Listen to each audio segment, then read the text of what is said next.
देखिए, राहुल गांधी किस समय क्या बात बोलते हैं, देश ने उन्हें कभी गंभीरता से लिया ही नहीं।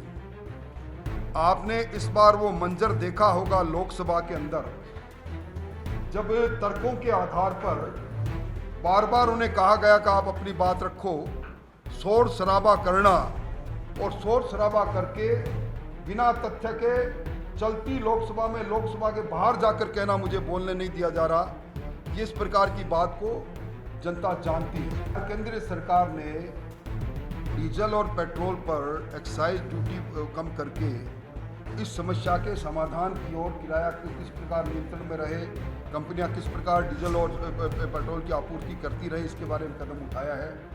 ये जो किराया बढ़ा है कि भारत में नहीं बढ़ा, राजस्थान में नहीं बढ़ा, दुनिया में लगभग सभी देशों में इसी प्रकार के हालात से गुजर रहे हैं। कांग्रेस पार्टी उन लोगों में, जिसमें अधिकांश लोग अक़लियत के लोग हैं, उनके बारे में वोट लेने के लिए तो चिंतित रहती है, पर इस समय उनको चिंता नहीं। कांग्रेस के एक नेता ने ये नहीं कहा कि राजस्थान के खाड़ी के देशों में जो लोग हैं, चूंकि वहाँ सब प्रकार के रोजगार ठप हो गए हैं, ये कामगार ज़्यादातर इस मैन्युफैक्चरिंग इंडस्ट्रीज़ में लगे हुए थे, अलग अलग भवन निर्माण में लगे थे, भवन निर्माण का काम रुक गया, रोजी रोटी का सवाल है, वहाँ कांग्रेस नहीं बोल रही। मैं उन्हीं से पूछना चाहता हूँ, वो चुप क्यों है, उस वोट बैंक के लिए चुप क्यों है जो सर्वाधिक उन्हीं को वोट देते हैं। आज कांग्रेस पार्टी सड़क पर बैठकर भट्टी के अंदर रोटी बनाने की बात करते हैं, प्रतिपक्ष के नेता की पत्नी भी एक चूल्हा जलाती है। मैं समझता हूँ आप और हम सब लोग भी आज भी रोटी खाकर आए होंगे, खाना खाकर आए होंगे। कितने घरों में भट्टी जली, कितने घरों में चूल्हा जला, आज आप खुद ही अपना आंकलन कर लें। ये मुंगेरी लाल के हसीन सपने हैं कांग्रेस के। कांग्रेस ने उपचुनाव में भी यही कहा था कि सरकार जन आधार खो चुकी है, उपचुनाव में औंधी फिरी कांग्रेस। इस बार पंचायत राज के चुनाव में भी, क्योंकि पंचायत राज के चुनाव कांग्रेस चाहती है कि बिना ओबीसी के आरक्षण के हो जाए, और भारतीय जनता पार्टी कटिबद्ध है उस वर्ग को जिसको आरक्षण मोदी जी ने दिया, भैरव सिंह जी शेखावत ने जो आरक्षण की व्यवस्था की, उसी आधार पर पंचायत के चुनाव हो, उस औपचारिकता को पूरा करने में सरकार लगी है। ईरान, अमेरिका और इजराइल के बीच में जो युद्ध चल रहा है, जो आज लगभग 1 माह पूरा करने जा रहा है, उस युद्ध से प्रभावित है। इस युद्ध की जद में यूएई, कुवैत और बहरीन जैसे देश आ गए। दुनिया में 80% पेट्रोलियम उत्पाद इन्हीं खाड़ी देशों में होता है। पेट्रोलियम उत्पाद जिन देशों में हो, वो युद्ध की जद में आ जाए तो निश्चित तौर पर पेट्रोलियम उत्पाद में कमी और उसकी कीमत में बढ़ोतरी स्वाभाविक बात है। हमारे देश में भी 80% पेट्रोलियम उत्पाद इन्हीं खाड़ी देशों से आते हैं। इस सामरिक समस्या में जब देश के प्रधानमंत्री जी सभी दलों की बैठक बुलाकर टीम इंडिया की बात करते हैं, लोकसभा और राज्यसभा में भारत सरकार ने इस संकट में जो प्रबंधन किया उसका ब्यौरा रखते हुए राजनीति से दूर देश के लोगों में पैनिक नहीं हो, इसकी अपील करते हैं। हमारे मुख्यमंत्री जी भी,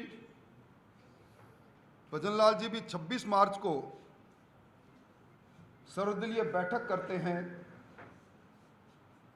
और पेट्रोलियम पदार्थ, एलपीजी की गैस और उर्वरकों में सरकार द्वारा की गई तैयारी और इस सामरिक समस्या के अंदर सभी दलों से सहयोग की अपील करते हैं। ठीक उसी समय 3 बार के मुख्यमंत्री रहे अशोक गहलोत जी बयान देते हैं और इंतजार शास्त्र की बात कहते हैं, एक नया शब्द ईजाद करते हैं। अगर वो हकीकत शास्त्र की बात करते तो वो अच्छा लगता। और गोविंद जी डोटासरा, प्रदेश कांग्रेस के अध्यक्ष, ये बयान देते हैं कि पर्ची आई है तब सर्वदलीय बैठक बुलाई। एक तरफ प्रतिपक्ष के नेता बयान देते हैं कि इन सारी समस्याओं के लिए सरकार को अविलंब सर्वदलीय बैठक बुलानी चाहिए। प्रतिपक्ष के नेता के बयान और आम जनता के पैनिक को दूर करने के लिए मुख्यमंत्री भजन लाल जी जब सर्वदलीय बैठक करते हैं तो उस बैठक में प्रतिपक्ष के नेता टीकाराम जी जूली सरकार के साथ की बात करते हैं। वहीं टुकड़ों में बटी कांग्रेस अपने अलग अलग मतभेदों को सड़क पर लेकर आती है और गोविंद जी डोटासरा और अशोक जी गहलोत पर्ची और इंतजार शास्त्र की बात कहते हैं। हमारे देश के अंदर पेट्रोलियम पदार्थ और डीजल और पेट्रोल के लिए 60 दिन का स्टॉक और एलपीजी गैस के लिए 1 माह का स्टॉक, ये बयान लोकसभा में प्रधानमंत्री जी देते हैं। मुझे याद आता है वो समय जब इसी प्रकार की एक वैश्विक महामारी दुनिया में आई थी। मार्च 2020 के अंदर जब गहलोत साहब ने विधानसभा में ये बात कही, उस समय नेता प्रतिपक्ष के रूप में गुलाब चंद जी कटारिया, उपनेता के रूप में मैं और हमारे प्रदेश अध्यक्ष सतीश जी पूनिया, तीनों ने हमने खड़े होकर कहा कि हम कोरोना की इस वैश्विक महामारी में आरोप प्रत्यारोप नहीं करके सरकार के हर कदम के साथ कदम मिलाएंगे। गहलोत साहब 24 घंटे वीसी करते थे, हर चीज़ में हम सहभागी रहते थे और उस समय संगठन ही सेवा है, इस भाव से भारतीय जनता पार्टी ने उस काल के अंदर सेवा का अनुपम काम किया। और वहीं आपदा में भी भ्रष्टाचार का अवसर कांग्रेस ढूंढने से चूकी नहीं। रेमडेसिविर के इंजेक्शन की खरीद की बात हो, चाहे वेंटिलेटर की खरीद की बात हो, चाहे मास्क की खरीद की बात हो, ये सारी बातें भ्रष्टाचार के बारे में प्रमाणिक बातें बाद में सामने आई, जिसका जवाब उस समय नहीं था। गहलोत साहब कई प्रकार की नसीहत देते हैं, तो मुझे एक शेर सामयिक रूप से याद आ रहा है। सारी उम्र गुजार दी इसके बुता में मोमिन, सारी उम्र गुजार दी इसके बुता में मोमिन, अब आखिरी उम्र में क्या खाक मुसलमान होंगे। यानी एक शायर ने कहा, गहलोत साहब ये नसीहत दे रहे हैं कि भजनलाल जी की सरकार में मंत्री पुत्रों को सरकार से अलग रहना चाहिए। निश्चित तौर पर नसीहत बिल्कुल ठीक है। आज कोई भी मंत्री पुत्र की सरकार में दखलंदाजी नहीं, पर गहलोत साहब का पुत्र मोह जालोर और जोधपुर से 2 बार वैभव गहलोत को कांग्रेस के दूसरे नेताओं का हक मारकर पैराशूट से उम्मीदवार बना देना, आरसीए के चुनाव में उसमें स्वर्गीय रामेश्वर लाल जी डूडी कांग्रेस के प्रतिपक्ष के नेता भी रहे, वो उम्मीदवार बने, उनको अपमानित करके अपने पुत्र की ताजपोशी कर देनी। ये दिगर बात है कि आरसीए के उस कार्यकाल में चौंप के अंदर जो स्टेडियम हुआ उसमें भ्रष्टाचार की शिकायतें हो रही है। उन्हीं के कार्यकाल में कुकस के अंदर 7 सितारा होटल फेयरमाउंट की बात उठी, वैभव जी गहलोत के इन्वेस्टमेंट की बात उठी, ईडी के अंदर किरोड़ी लाल जी ने शिकायत की, और आज वो नसीहत हमें इंतजार शास्त्र की दे रहे हैं। शायद इंतजार उस समय राजस्थान की जनता ने 32 दिन तक सरकार का इंतजार किया, जो 5 सितारा होटल में 2 गुटों में बंद कर कैद रही। गहलोत साहब युवाओं को नसीहत देने की बात करते हैं, आईपीडी टावर की बात करते हैं। उस समय युवाओं की क्या स्थिति थी मुझे कहने की आवश्यकता नहीं। पेपर लीक आम धारणा बन गया था। नौकरियों की लूट और डिग्री की लूट जिसकी परतें इस भजनलाल जी को मैं धन्यवाद देना चाहूँगा कि उनकी सरकार ने उन गठजोड़ को बेनकाब करके खोला। आज भी रोज एक के बाद एक अपराधी गिरफ्त में जा रहे हैं। और पेपर लीक का जमाना चला गया। 92,000 नौजवानों को आज सरकारी नौकरी मिली, पारदर्शी तरीके से मिली, ना खर्ची लगी ना पर्ची चली। 1,53,000 की प्रक्रियाधीन है। भजन लाल जी ने पूरा 1 लाख का कैलेंडर जारी कर दिया। अब अशोक गहलोत जी आईपीडी टावर की बात कर रहे हैं।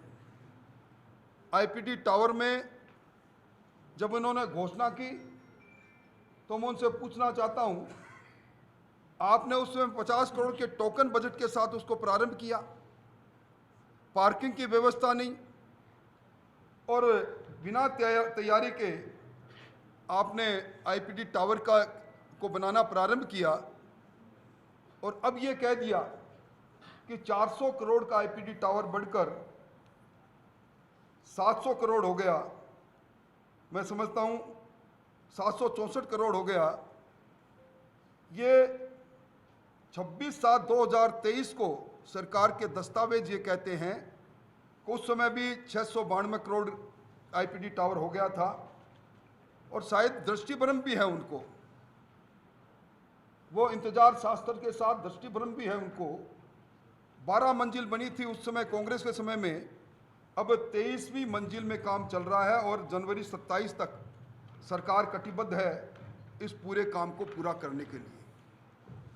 जहाँ तक डीजल पेट्रोल की बात है, पूरी दुनिया में इस समय क्रूड ऑयल $122 प्रति बैरल सर्वाधिक महंगा हुआ, और मैंने पहले कहा कि 80 और 88% आयात भारत को करना पड़ता है, परंतु आम जनता को राहत देने के लिए, पेट्रोल कंपनियों की कमर टूट नहीं जाए, किल्लत नहीं हो जाए, इसके लिए पेट्रोल और डीजल में 10 रुपये की एक्साइज ड्यूटी केंद्र सरकार ने हाल ही में कम की है।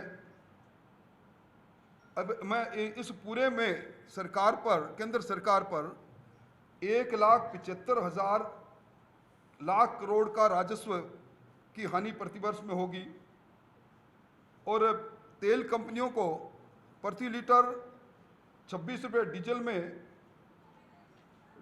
में 81 रुपये और पेट्रोल में 26 रुपये की हानि आज हो रही है।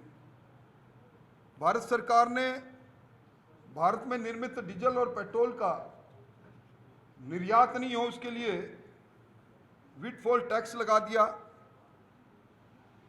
21.5 रुपये विमान में ईंधन पर, और 29.50 पैसे लीटर का शुल्क दूसरे ईंधन में लगाया। आज डबल इंजन की सरकार, भजनलाल जी की सरकार ने पेट्रोल, डीजल और रसोई गैस के लिए 24 घंटे की हेल्पलाइन प्रारंभ कर रखी है। 1,84,000 हमारे घरेलू उपभोक्ता को समय पर गैस मिले, इसकी उपलब्धता के लिए सरकार कटिबद्ध है।